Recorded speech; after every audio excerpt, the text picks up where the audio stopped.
میرا اللہ فرماتا ہے او دنیا والو، قیامت کے دن تم لوگ دیکھو گے کہ دودھ پلانے والی ماں کو اپنے بچے بھول جائیں گے۔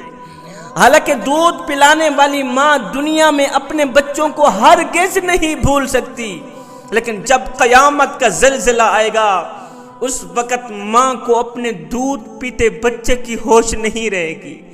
جب قیامت کا زلزلہ آئے گا ماں کو اپنی فکر پڑ جائے گی، اپنی جان کی پڑ جائے گی۔ اس دن جو عورتیں حمل سے ہوں گی، قیامت کے خوف اور دہشت کی وجہ سے عورتوں کے حمل ساقط ہو جائیں گے۔ میرا اللہ فرماتا ہے لوگو، اس دن جب تم لوگوں کو دیکھو گے، دوسرے لوگوں کو دیکھ کر یہ محسوس کرو گے کہ یہ لوگ نشے میں ہیں، حالانکہ وہ نشے میں نہیں ہوں گے۔ اللہ کا عذاب ان پر اس طرح حاوی ہوگا، قیامت کی گرمی، حشر کے دن کی تپش، خدا کا خوف اور دہشت ان پر اس طرح طاری ہوگی کہ یہ لوگ اپنے قابو میں نہیں ہوں گے، اپنی ہوش و حواس کھو بیٹھیں گے۔ اور سنو، جو شخص دنیا میں ڈرتا ہے اس سوچ کی بنیاد پر کہ قیامت کے دن میں اللہ کا سامنا کیسے کروں گا، میرا اللہ فرماتا ہے کہ جو شخص دنیا میں رہ کر ڈرتا ہے کہ قیامت کے دن اللہ کا سامنا کیسے کروں گا، کہ اللہ نے تو مجھے حضرت انسان بنا کر دنیا میں بھیجا اور میں تو کیڑوں سے بھی بدتر نکلا۔ او گناہوں پہ گناہ کرنے والے، ہائے چٹی داڑھی ہو گئی، سفید داڑھی ہو گئی، جسم میں وہ طاقت نہیں رہی، زبان میں وہ ذائقہ نہیں رہا، قبر کی طرف ٹانگیں چلی گئیں، لیکن ابھی بھی گناہ کرنے سے باز نہیں آ رہا۔ اور میاں اگر گناہ کرتا کرتا مر گیا، قبر میں اللہ کو کیا منہ دکھائے گا؟ حشر کے دن اللہ کو کیا منہ دکھائے گا؟ اے ہڈیاں کمبن گوڈے کھڑکن تے بدل گیا لک تیرا، اجے بھی بدیوں باز نہ آئیوں جیو مرد دلیرا۔ اب میرا اللہ فرماتا ہے کہ جو شخص دنیا میں رہ کر ڈرتا ہے کہ قیامت کے دن میں اللہ کا سامنا کیسے کروں گا، میرا اللہ فرماتا ہے قیامت کے دن میں اسے جنتی 2 باغ عطا کروں گا، اور یہ 2 باغ دوسرے جنتیوں کو ہرگز نہیں ملیں گے۔ حالانکہ دوسرے جنتی ان 2 باغ لینے کی تمنا کریں گے، خواہش کریں گے، لیکن ان کو نہیں دیے جائیں گے۔ یہ 2 باغوں کا تحفہ صرف اسی شخص کو دیا جائے گا جو دنیا میں رہ کر اس سوچ کی بنیاد پر ڈرتا تھا کہ قیامت کے دن میں اللہ کو کیا منہ دکھاؤں گا۔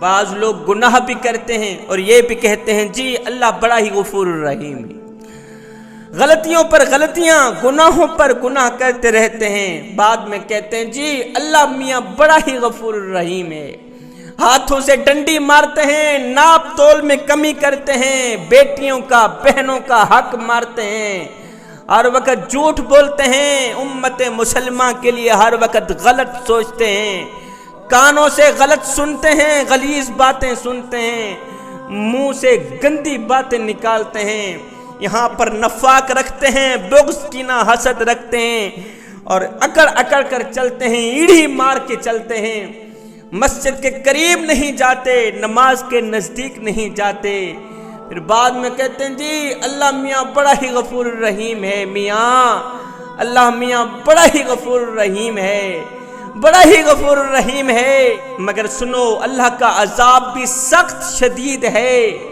اللہ تعالیٰ جس کو پکڑ لیتا ہے پھر چھوڑتا نہیں، اللہ تعالیٰ جب پکڑتا ہے پھر اگلی پچھلی برابر ہی کر دیتا ہے۔ اس لیے ہر وقت، ہر گھڑی، ہر لمحے اللہ سے ڈرنا ضروری ہے، اور ڈر کر اللہ سے امید رکھنا ضروری ہے، اللہ کی رحمت پہ نظر رکھنا ضروری ہے، ہر وقت اللہ سے ڈرتے رہنا ضروری ہے۔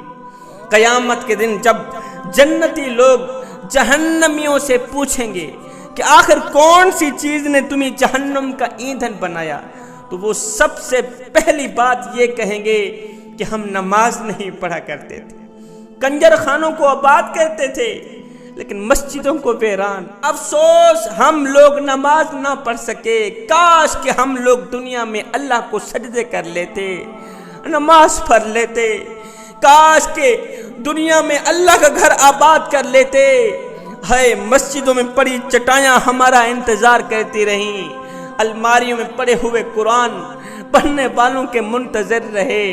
ہم نے کبھی قرآن اٹھایا نہیں، قرآن کو کھولا نہیں، قرآن کی زیارت نہیں کی۔ کاش کہ ہم لوگ دنیا میں اللہ کو راضی کر لیتے۔ ایک فقیر تھا درویش، اس نے کسی جنازے میں شرکت کی، جنازہ پڑھنے کے بعد میت کو دفنایا۔ میت کی تدفین کے بعد ساتھ میں ایک نوجوان کھڑا تھا۔ اس بابے نے اس نوجوان سے پوچھا، نوجوان میاں تیرا کیا خیال ہے، اگر یہی شخص دوبارہ دنیا میں پلٹ کر آ بھی جائے تو اب یہ کیا کرنا پسند کرے گا؟ اس نوجوان نے کہا، بابا جی اگر یہ شخص دوبارہ دنیا میں لوٹ کر آ بھی جائے تو اب یہ توبہ کرنا پسند کرے گا، اب یہ قرآن پڑھنا پسند کرے گا، اب یہ استغفار کرنا پسند کرے گا، اب یہ نماز پڑھنا پسند کرے گا۔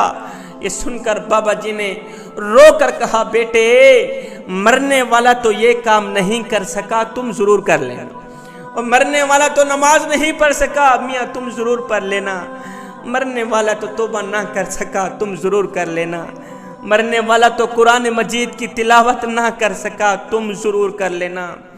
جہنمی کہیں گے ہم دنیا میں نماز نہیں پڑھا کرتے تھے۔ حضرت عبداللہ بن مسعود رضی اللہ تعالی عنہ سے روایت ہے کہ رسول اللہ صلی اللہ علیہ وسلم نے فرمایا قیامت کے دن جہنم کو لایا جائے گا۔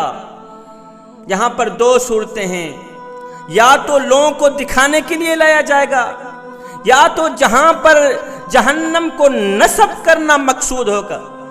دو صورتیں ہیں، جہنم کو لایا جائے گا، جہنم پہلے مخفی تھی، آج اس کو ظاہر کیا جائے گا۔ اب جہنم کے ساتھ 70,000 زنجیریں ہوں گی، اور ہر ایک زنجیر کو کھینچنے کے لیے 70,000 فرشتے ہوں گے۔ ایک زنجیر کو کھینچنے کے لیے 70,000 فرشتے اپنا زور لگائیں گے۔ مجھے بتائیں 70,000 زنجیریں ہیں، ایک زنجیر کو کھینچنے کے لیے 70,000 فرشتے زور لگا رہے ہیں۔ ایک فرشتے کے اندر طاقت اتنی ہے، زور اتنا ہے کہ وہ زمین پر پر مارے سارا ملیا میٹ کر دے۔ مجھے بتاؤ جس جہنم کی 70,000 زنجیریں ہیں اور ایک زنجیر کے اندر طاقت اتنی ہے، وزن اتنا ہے کہ اس کو کھینچنے کے لیے 70,000 فرشتے زور لگا رہے ہیں، مجھے بتاؤ کل ٹوٹل کتنے فرشتے بن گئے؟ جب اتنے زیادہ فرشتے جہنم کو کھینچ رہے ہیں، وہ جہنم کتنی بڑی ہوگی؟